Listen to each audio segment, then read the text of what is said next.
억만장자의 영원짜리 만찬, 낡은 구두와 헬기 착륙장, 대한민국 재계 서열 순위를 논할 때 빠지지 않는 성진그룹의 강치원 회장.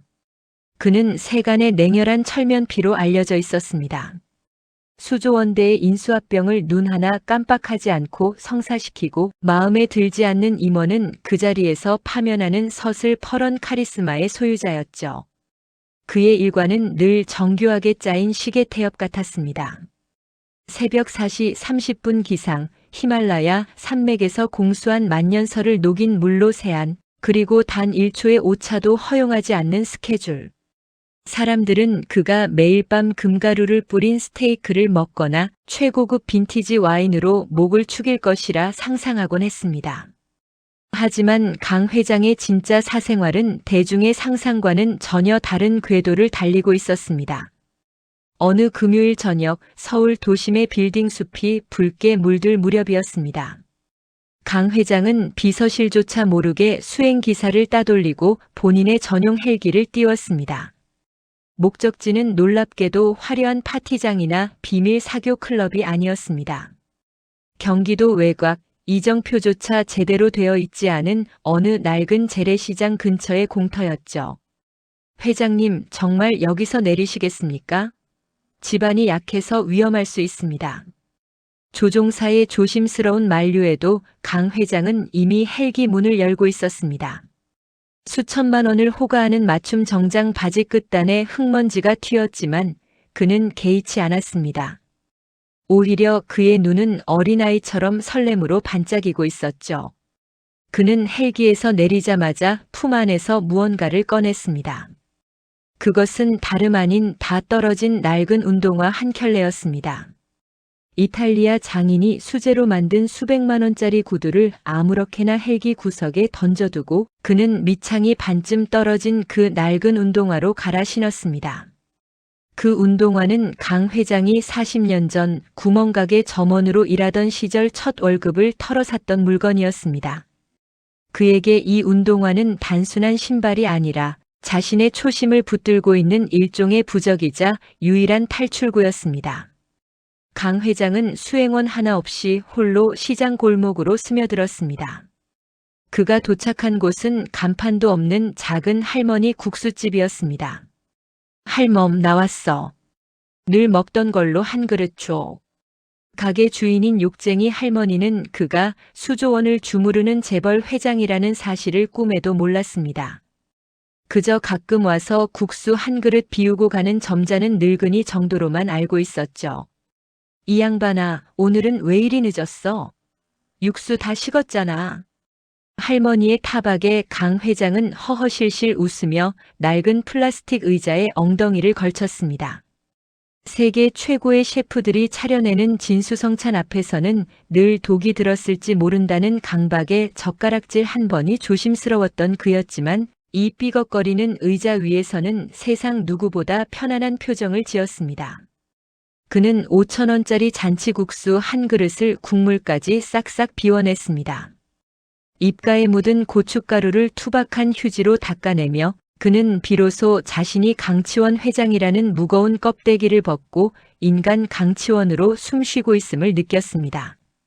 하지만 이 평화로운 비밀 외출에 예상치 못한 그림자가 들이우고 있었습니다.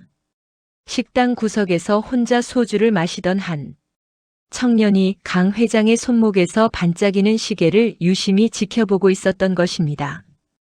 그 시계는 전 세계에 단 3개뿐인 한정판 명품 시계였습니다. 낡은 운동화와 국수집, 그리고 수억 원대의 시계. 이 어울리지 않는 조합이 불러올 파란을 예감하지 못한 채 강 회장은 만족스러운 듯 배를 두드렸습니다. 손목 위에 성과 시장통의 추격전. 민우는 빚더미에 앉은 청년 백수였습니다. 한때 시계 수리공 지망생이었던 그는 그 영롱한 금속의 질감을 단번에 알아봤습니다. 저 노인네 미친 건가? 아니면 가품인가? 하지만 가품이라기엔 무브먼트가 움직이는 소리가 너무도 정교했습니다. 마치 살아있는 생명체의 심장 박동처럼 규칙적이고 묵직했죠. 강 회장은 기분 좋게 식사를 마치고 식탁 위에 꼬깃꼬깃한 5,000원권 한 장을 올려두었습니다. 그리고는 다시 그 낡은 운동화 끈을 조여맸습니다. 헬기 착륙장으로 돌아가기 위해 골목을 나서는 순간 민우가 그의 뒤를 밟기 시작했습니다. 강 회장은 수십 년간 비즈니스 정글에서 살아남은 야수였습니다. 누군가 뒤를 쫓고 있다는 서늘한 감각이 뒷덜미를 스쳤습니다. 하지만 그는 당황하지 않았습니다. 오히려 입가에 묘한 미소가 번졌죠. 평소라면 경호원들이 진즉에 처리했겠지만 오늘은 그가 인간 강치원으로 변신한 날이니까요. 거기 젊은이 불이라도 빌리려고 그러나? 막다른 골목 강 회장이 갑자기 멈춰 서며 뒤를 돌아보았습니다. 민우는 움찔하며 멈춰 섰습니다. 가로등 아래 비친 노인의 눈빛은 국수집에서의 온화함과는 딴판이었습니다. 수조원의 운명을 결정하던 그 서슬퍼런 눈빛이었죠. 그 시계 말입니다. 그거 진짜죠? 민우의 떨리는 목소리에 강 회장은 자신의 손목을 슬쩍 내려다보았습니다. 아차 싶었습니다. 평소엔 셔츠 소매 속에 꽁꽁 숨겨두는 이 시계는 그가 가장 사랑하는 동시에 가장 경계하는 권력의 상징이었습니다. 이게 진짜면 어떻고 가짜면 어떤가? 자네 눈엔 이게 뭘로 보이지? 제 눈엔 30년 동안 쉬지 않고 돌아간 거대한 공장의 설계도처럼 보입니다. 저 소리, 밸런스 휠이 돌아가는 소리가 여기까지 들리는 것 같거든요. 강 회장의 눈썹이 움찔했습니다. 돈을 노린 잡범인 줄 알았는데 시계의 본질을 꿰뚫어보는 녀석이라니. 흥미가 생겼습니다. 그는 골목길 담벼락에 기대어 섰습니다. 보는 눈은 있군. 그래, 이건 내 아버지가 물려주신 것도 내가 성공해서 산 것도 아니야. 내가 만든 회사에서 첫 배당금이 나왔을 때 나 자신에게 준 유일한 훈장이지. 그런데 말이야, 젊은이. 이 시계가 나에게 주는 가장 큰 즐거움이 뭔지 아나? 민우는 마른 침을 삼켰습니다. 시간을 정확히 알려주는 거 아닙니까? 틀렸어. 이 시계는 세상에서 가장 느리게 가는 시간을 보여주거든.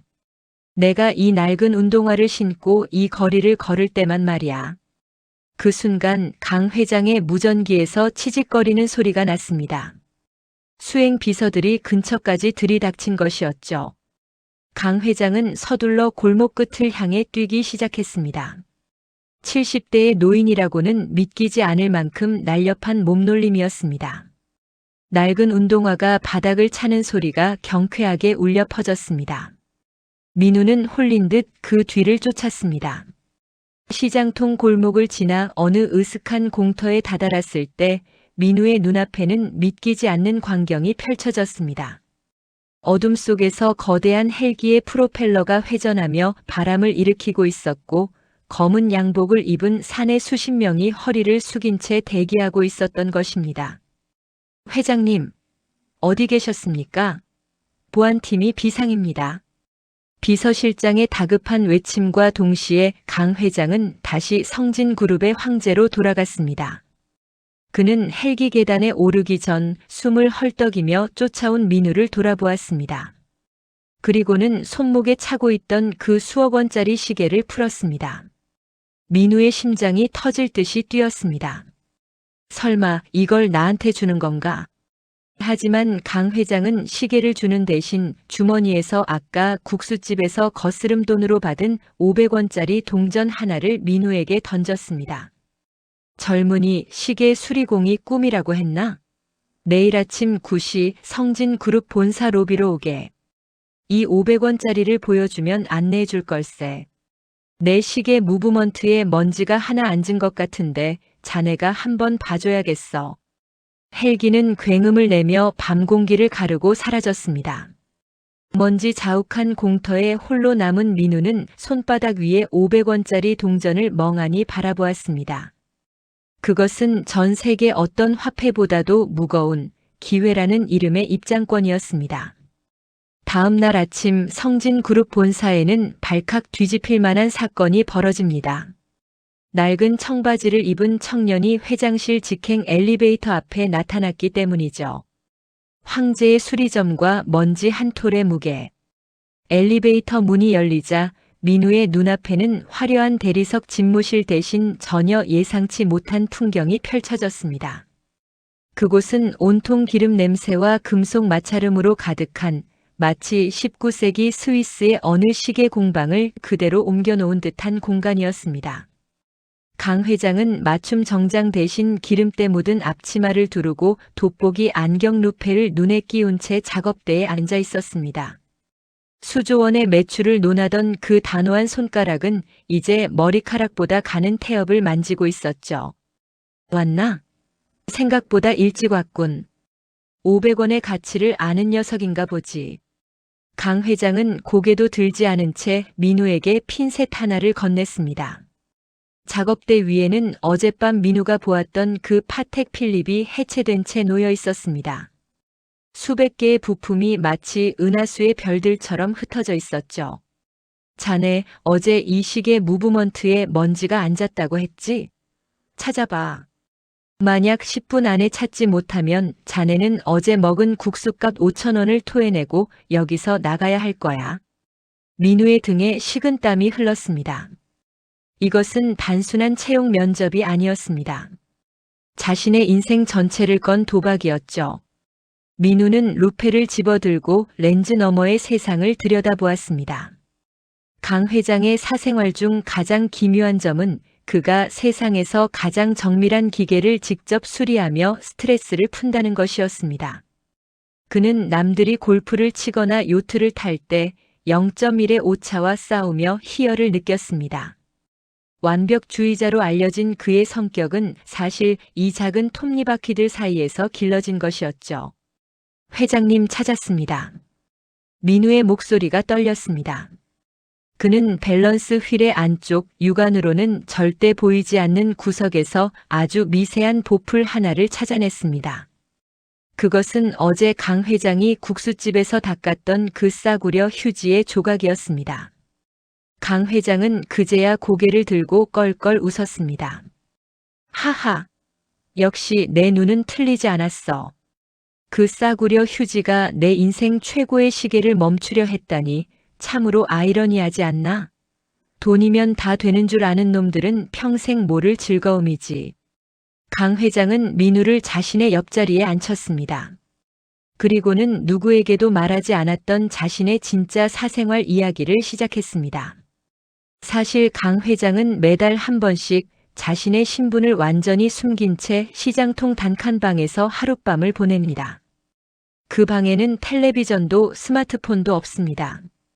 오직 낡은 라디오 하나와 직접 고친 시계들만 가득하죠. 그곳에서 그는 성진그룹의 회장이 아니라 시계 고치는 노인으로 살아갑니다. 사람들은 내가 돈을 지키려고 안달이 난 줄 알지. 하지만 내가 진짜 지키고 싶은 건 이 시간이야. 톱니바퀴가 맞물려 돌아가는 이 소리를 듣고 있으면 내가 살아있다는 게 느껴지거든. 회의실에서 들리는 아첨 섞인 목소리보다 이 금속 마찰음이 훨씬 정직하니까. 하지만 평화로운 사생활 공유도 잠시 작업실 벽면에 설치된 대형 모니터가 붉게 전멸하기 시작했습니다. 그룹 전략 기획실에서 보낸 긴급 신호였습니다. 회장님, 지금 바로 브리핑실로 오셔야 합니다. 둘째 아드님께서 추진하시던 신도시 개발건이 터졌습니다. 검찰 조사가 시작될 조짐입니다. 비서실장의 다급한 목소리가 스피커를 타고 흘러나왔습니다. 강 회장의 눈빛이 순식간에 차갑게 식었습니다. 그는 앞치마를 벗어 던지고 다시 냉혹한 포식자의 모습으로 돌아갔습니다. 민우라고 했나? 자네는 여기서 이 시계를 다시 조립해두게. 나사가 하나라도 남으면 자네 목숨도 남지 않을 줄 알아. 내가 돌아올 때까지 이 방의 시간은 자네가 책임지는 거다. 강 회장이 방을 나가자마자 무거운 철문이 닫혔습니다. 민우는 홀로 남겨진 채 수억 원짜리 시계 부품들과 마주했습니다. 그런데 시계 부품들 사이에서 이상한 점을 발견했습니다. 메인 플레이트 바닥에 아주 작은 글씨로 무언가 각인되어 있었던 것입니다. 성진의 심장은 여기서 멈춘다. 그것은 강 회장이 직접 새겨 넣은 것일까요? 아니면 누군가의 저주일까요? 민우는 시계를 조립하려던 손을 멈추고 깊은 혼란에 빠졌습니다. 회장의 가장 은밀한 취미 공간에 숨겨진 파멸의 징조. 민우는 자신이 단순히 시계를 고치러 온 것이 아니라 거대한 음모의 소용돌이 한가운데로 들어왔음을 직감했습니다. 태엽의 반란과 부서진 계승. 민우가 시계의 심장부인 이스케이프먼트 탈진기를 조립하려던 찰나 정적을 깨고 집무실 외벽의 대형 스크린이 다시 켜졌습니다. 이번에는 공식 브리핑이 아니었습니다. 누군가 해킹이라도 한 듯 거칠고 흔들리는 화면 속에는 강 회장의 둘째 아들이자 성진건설의 사장인 강진호가 나타났습니다. 야, 거기 있는 쥐새끼. 내 말 들려?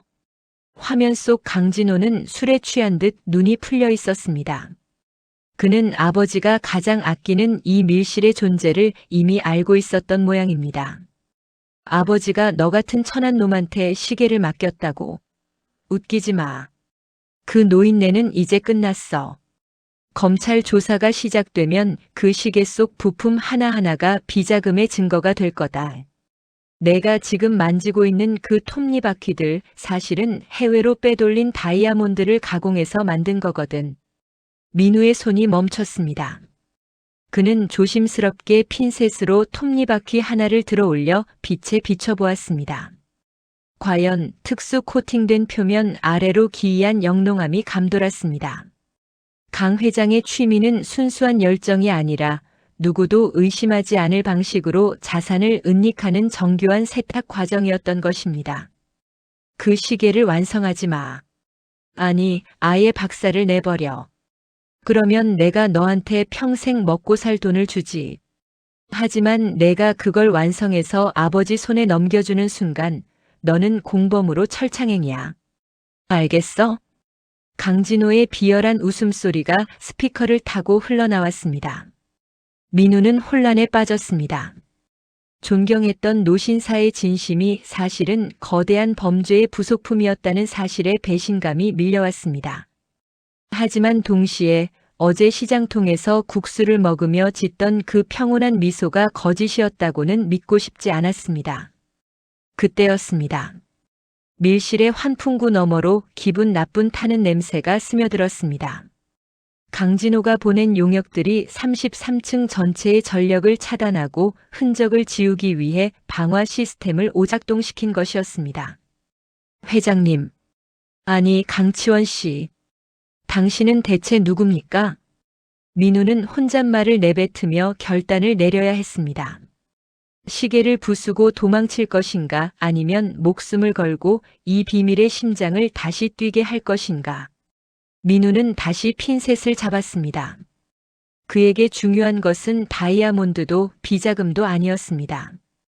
오직 완벽하게 맞물려 돌아가야만 하는 기계적인 정에 그것 하나였습니다. 불길이 치솟기 시작했고 스프링클러가 작동하며 차가운 물줄기가 쏟아졌습니다. 시계 부품들은 수분의 쥐약이었습니다. 민우는 자신의 낡은 셔츠를 벗어 작업대를 덮었습니다. 그리고 암흑 속에서 오직 손끝의 감각만으로 수백 개의 부품을 맞추기 시작했습니다. 10분, 20분. 시간이 얼마나 흘렀을까요? 민우의 손끝에 미세한 진동이 느껴졌습니다. 마지막 태엽이 제자리를 찾아 들어갔고 째깍하는 소리가 정적을 깼습니다. 수조원의 비밀을 품은 시계가 다시 살아난 순간이었습니다. 그때 철문이 거칠게 열리며 강 회장이 나타났습니다. 그의 옷은 여기저기 찢겨 있었고 얼굴에는 검은 그을음이 묻어 있었습니다. 그는 난장판이 된 방 안에서 셔츠도 입지 않은 채 시계를 품에 안고 있는 민우를 발견했습니다. 완성했나? 강 회장의 목소리는 의외로 차분했습니다. 민우는 시계를 건네며 물었습니다. 이게 정말 비자금의 도구였습니까? 저를 이용하신 건가요? 강 회장은 시계를 받아 손목에 찼습니다. 그리고는 창밖으로 불타오르는 자신의 제국을 내려다보며 씁쓸하게 웃었습니다. 그래, 내 아들놈 말대로 이 안에는 추악한 욕망이 들어있지. 하지만 민우야, 기계는 거짓말을 안 해. 아무리 다이아몬드로 만들어졌어도 톱니바퀴가 어긋나면 멈추는 법이지. 내 아들들은 그걸 몰라. 자기들이 세상을 돌린다고 착각하지만 사실은 이 작은 태엽 하나보다 못한 존재들이라는 걸. 강 회장은 품 안에서 작은 리모컨을 꺼냈습니다. 이제 마지막 장을 넘길 시간이군. 성진의 심장을 멈출 시간이다. 강 회장이 버튼을 누르자 시계 내부에서 미세한 기계음이 들리더니 본사 건물의 모든 서버 데이터가 삭제되기 시작했습니다. 강 회장은 자신의 죄와 아들들의 탐욕을 한꺼번에 불태워버릴 작정이었습니다. 0시의 귀환과 물려받은 시간. 강 회장은 창밖으로 보이는 서울의 야경을 묵묵히 바라보았습니다. 수십 년간 저 불빛들의 절반 이상을 자신이 통제해왔다는 자부심, 그리고 그 불빛들이 사실은 얼마나 위태로운 모래성 위에 세워졌는지를 깨달은 허탈함이 교차했습니다. 민우야, 사람들은 내가 이 건물을 세우고 그룹을 키운 게 대단하다고들 하지. 하지만 진짜 대단한 건 말이다. 멈춰야 할 때 멈출 줄 아는 용기야. 기계도 그래. 태엽이 너무 팽팽하면 끊어지고 너무 헐거우면 시간을 놓치지.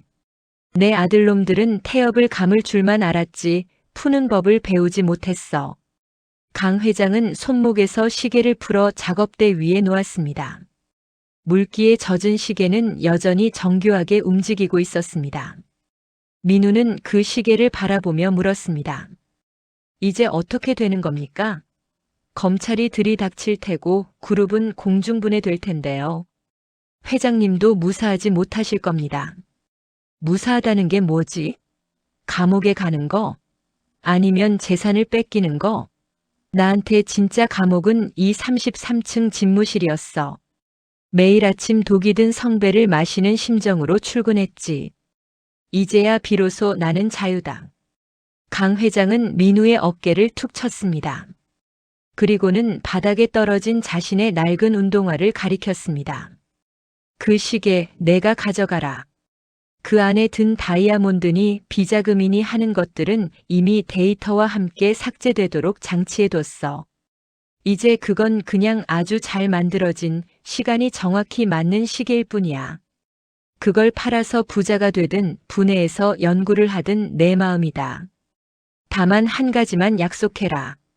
강 회장의 눈빛이 다시 예의 그 국수집 노인처럼 부드러워졌습니다. 절대로 내 인생의 시간을 남의 속도에 맞추지 마라.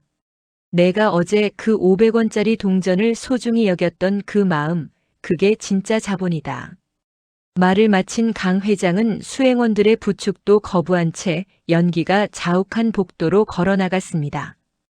그는 자신을 체포하러 온 수사관들 앞에서 당당하게 수갑을 내밀었습니다.